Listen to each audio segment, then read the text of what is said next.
We had a last minute change. I couldn't believe it. This was supposed to be number 3, but just now I bumped it up to number 2. WrestleMania 21. WrestleMania, the WWE goes to Hollywood. This had an awesome build. I think everyone can remember all of WWE superstars getting in on the action, recreating the old time sort of movie trailers, all these, huge scenes. You had Triple H out there acting like he was Braveheart. You had Kurt Angle doing Harry Met Sally. I think everybody got to do one of these. Everybody got to see John Cena recreating the big scene with Jack Nicholson and Tom Cruise from whatever that fucking military movie was. That was pretty fucking cool.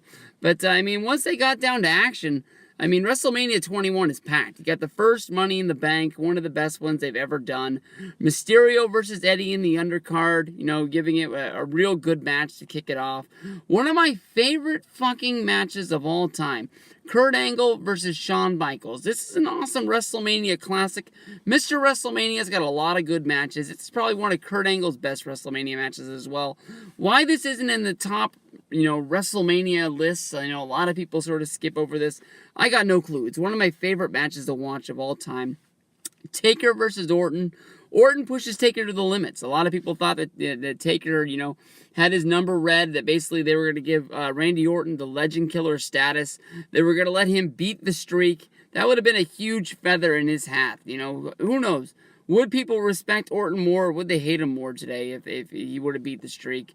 And then, the big one, Batista versus Triple H. Honestly, when I think of Batista versus Triple H, I always think of their Hell in the Cell match more than I think of this one. But basically, this is Batista coming out of the shell from behind Triple H, taking over as the leader.